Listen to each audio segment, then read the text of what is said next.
at record rates. The number of people in danger of losing their homes is growing. Home foreclosures rose in October 25%. Community that has been hit especially hard by foreclosures. We're not out of the housing slump, at least not yet. Nearly 19 million in the third quarter. Particularly high toll. In some cases, resulting in modern-day ghost towns. We should be concerned, for sure. I'm just not seeing any end in sight.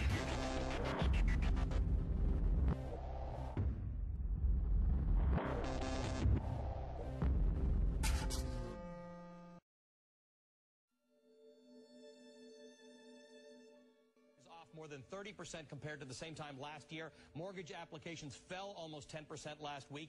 And for good measure, a Harvard study found that the credit crunch combined with unusually high foreclosures have left the country in the worst housing downturn since World War II.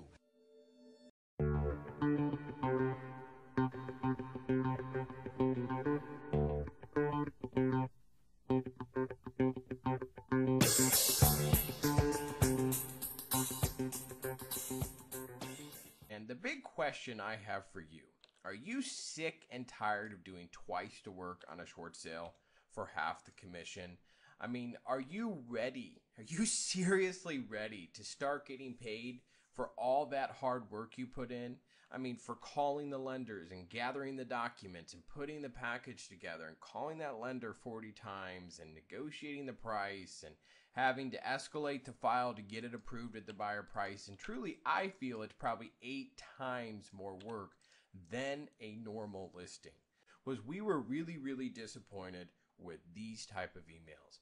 We had an agent who was trying to get a deal done by the tax credit and basically said, I hope you put together a sense of urgency so we could have this approved. And it was like he submitted an offer on Tuesday and wanted it approved now.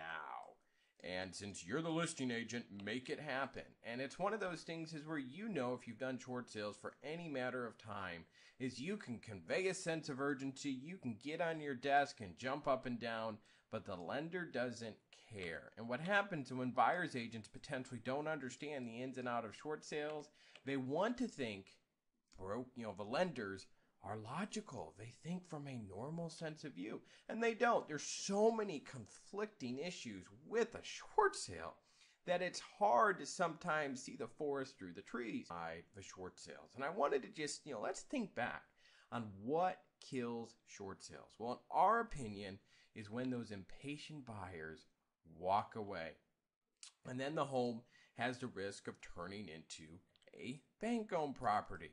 And the question that it comes down to is, are you really representing your sellers? Are you really putting your sellers' best interest when you leave them at the mercy of a buyer who can walk out at any time? And that was one of our big problems is we would get a deal approved and then it would flake out. And we would have agents who would get involved in these transactions that literally hated short sales. They truly felt, and I feel this pretty strongly, that the bank could foreclose so they can sell them at REOs because REOs, they get an answer much faster. I mean, that's one of the reasons REOs are such hot commodities. And if you're an agent, just think about this. If you're a buyer's agent and you're working with that buyer, are you going to risk losing that buyer by showing them a short sale that has like a 20% chance of closing? You're probably not.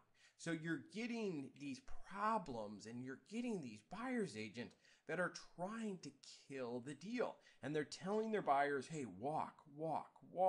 And then the buyers get mad at their agents because the deal's not proved quickly enough. And then what do the agents do? The buyer's agents is they come after you. And so you got all these issues that come into play. And it really comes down to one thing. Should an agent who really doesn't understand short sales like we do be representing buyers? And one more thing you got to think about is what used to work potentially doesn't work anymore. Potentially just throwing the short sale on the MLS and waiting for the buyer to come along and then getting really mad because the deal falls apart or the seller gets mad at you. It's time to change it. That's why I really believe in this. The definition of insanity is trying the same thing over and over again and expecting a different result. It's real simple. There's an easier way to get short sales done. And the next thing comes down to is these short sales are here for a long time. This was a trend that was done by Yale University showing that the average appreciation is around 3.5%.